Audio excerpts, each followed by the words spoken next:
Hey guys, Taylor the Destructinator here, and welcome to another 7 Days to Die tips and tutorial video. This is to show you how to get to the latest experimental build. Now, I kind of briefly touched on this before with the whole going back to previous alphas, but this is just going to be strictly how to get to the latest experimental build in case you didn't see the other video or just straight out don't know how to switch to the latest experimental build, especially for those of you new to the PC version of 7 Days to Die. I should make a note here that this is for Steam. You may have to look up directions if you have it through another third-party app. Alright, so this is Alpha 20.7 Build 1. Just to show you, I've downgraded mine to Alpha 20.7, and I will walk you through all the steps to getting to the latest experimental build. So let's get out of this. Alright, so what you'll want to do if you have it in Steam or if it's through Epic Games or wherever, Steam version people will have to pull it up on their library and they want to go to Properties. I imagine they have something similar in Epic Games. I'm not 100% sure. Again, that might be something you might want to Google and walk yourself through. In Steam though, you'll want to go to Betas. There's this little drop box. This is how you get to previous alphas. But if you scroll all the way down to the bottom, you'll see latest experimental build. Now, it does say unstable build, and I will touch more on this later, but it just means that it's not a stable version of the game. The fun pimps don't deem it stable enough to not have game-breaking bugs.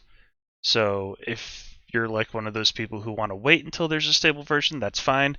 Then you don't have to do anything. Your game will automatically update to the stable version once they finally release it. But if you want to try Alpha 21 for yourself, just click on latest experimental build. Close that. And the update should automatically happen unless you're like me and you have a bunch of games that need to update all at once.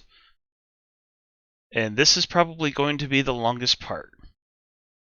So I will catch you guys at the end of this update. So I kid you not when this is probably the longest part. I've been sitting here for a little while. It just all depends on your download speeds, but Alpha 21, it's kind of a big update.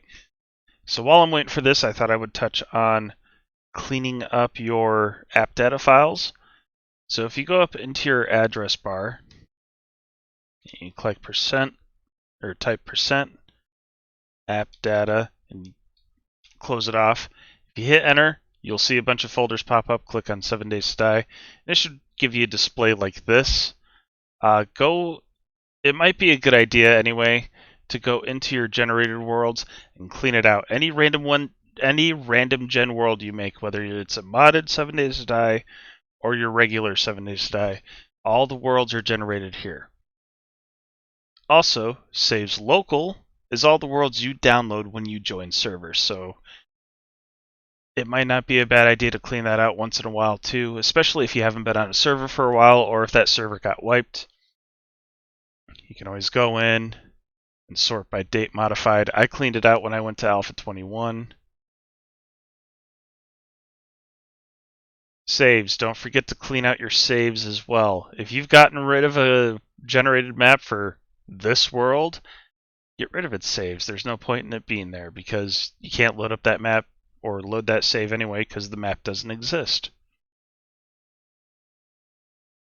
But it doesn't hurt. You can always go through, click date modified. I usually get rid of maps that I've had for over a year because I don't usually go to them unless I know that I've been playing on it recently. Like sometimes I play this game with my wife or my kid.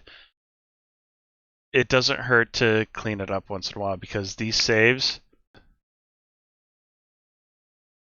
take up or can take up 100 megabytes, maybe a little more, maybe a little less depending on the size of the map.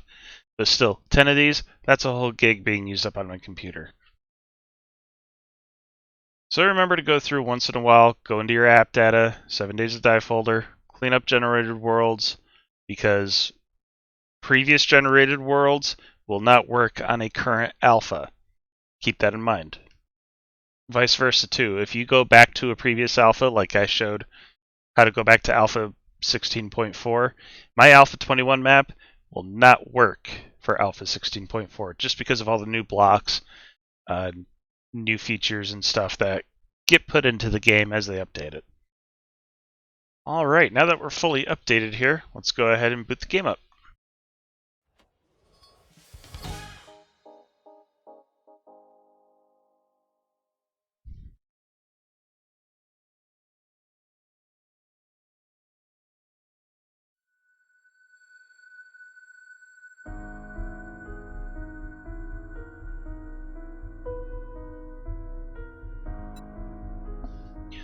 And here we are, Alpha 21, build 317. Now, here's where I'm going to touch on game-breaking bugs. With it being in an unstable build, you never know. You could encounter a game-breaking bug. Gameplay itself just might be buggy. I did see a post on a 7 Days to Die Facebook page. Someone took out Big Mama's leg, but she was able to get up and walk. So, it's just, you never know what could happen. That is why it's called an unstable build. So, some people like to wait until it's stable, and then their game will automatically update. But that is pretty much it. How to upgrade to the latest experimental build, which is unstable. Anyway guys, I hope this was informative. I hope you enjoyed this video, and I hope you're looking forward to more. Thank you so much for all the support. It really does mean a lot. You can follow me on Facebook if you're interested. The link is in the description below. Side note, I did update my server to Alpha 21 if you guys are interested in joining. Maybe. I do have some mods available on it, which is the bigger backpack mod, 3-slot forges. You get 2 skill points per level and a starter kit, but that's if you want to join. Anyway guys, take care of yourselves. I will catch you in the next one.